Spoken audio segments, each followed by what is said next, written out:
Alright, so I picked myself up a new toy. It's a X-Sight HD 5x18 Smart HD Optics day and night rifle scope. Whew. Yes, things I buy have long names for some reason. But anyways, this thing's got way more features than I'll ever need, I'm sure, but it's got Wi-Fi, GPS, geotagging, it does total darkness, which is the night vision, has altitude, velocity, and e-compass, and image stabilization with a gyroscope. This is actually a real rifle scope. It wasn't designed for Airsoft, but I'm going to try and see if I can get it to work for Airsoft. These are what the menu screens look like if you were looking through the scope and you're trying to configure this thing, which you can actually do via an application, which is pretty nice. It even has an HDMI port, which you could probably pump it out to a screen and fiddle with the screens that way, but you're going to want to preset this before you go game, that's for sure.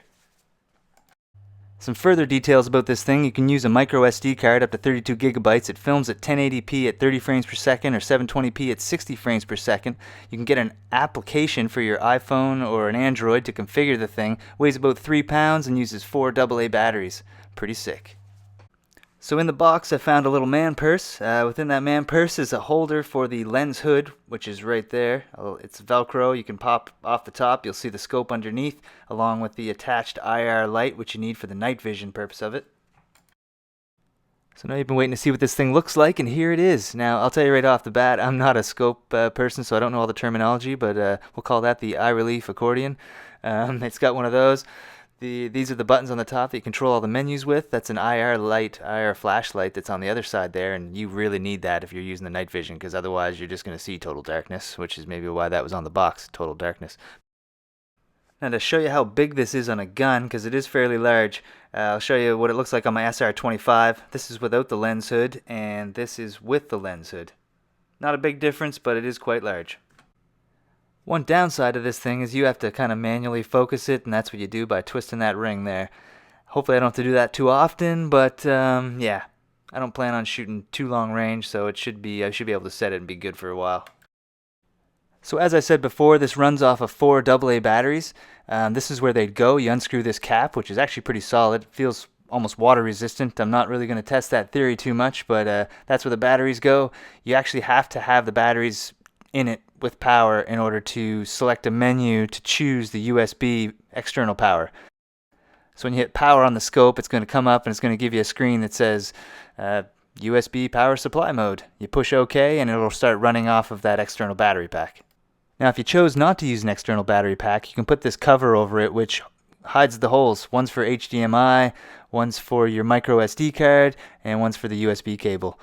So on the left is the USB cable, and the middle is the micro SD card. Here's the manual buttons that control the thing. On the right is your record button. In the middle is the enter key, gives you your menus. The up arrow is to zoom in, and zoom out is the bottom one, and on the left the other arrow is to take pictures, and then you have your power button.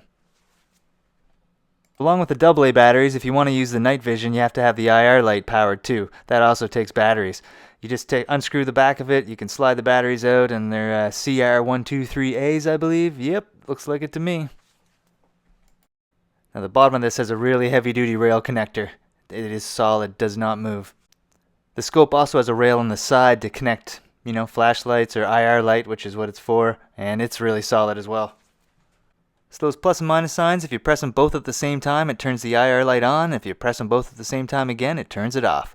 I believe if you press them individually, they'll make the field of view wider or smaller. I'm not going to get too in-depth in the application, but you can actually configure all the settings with that iPhone app or an app for a phone. You can change the reticle type. It's got a bunch of different versions that you can choose from. It's all your preference, really. And I know you've been waiting for some footage of it, so this is some test footage. You can see it has quite a good zoom on it. I'll probably never zoom in with it because it's too much for Airsoft if I zoom. Not zooming at all. This is about 20 feet. It's good quality. I'm hoping that my Airsoft shots come out like this.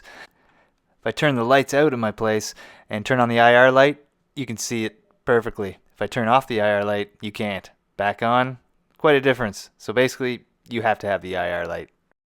One thing I noticed is you can't turn on night vision if you're recording at the same time, but you can use the app if you're not recording to actually change the night vision. You can even see what you're viewing in the camera. So I set up the scope to the same shot and loaded in the viewfinder, and yeah, you can see what you're looking at live feed. Pretty cool. So in the app, you can also change between different night color modes. It's got white and it's got green. I showed you the green already, so this is what it looks like through the app using the white night vision. It's white and black, basically. I almost like it better. Here's some footage from the camera itself. And again, if I flick off the IR light, you can't see anything. And put the IR light back on, and hello, monkey. One last thing I'll mention about the app is you can go into the gallery and you can actually view the footage you've taken without having to take the SD card out. So that's a pretty cool feature too. I still haven't airsofted with it, but I will be soon. So I just want to say thanks for watching. I hope you enjoyed it. Share, like, subscribe, and I'll see you on the next one.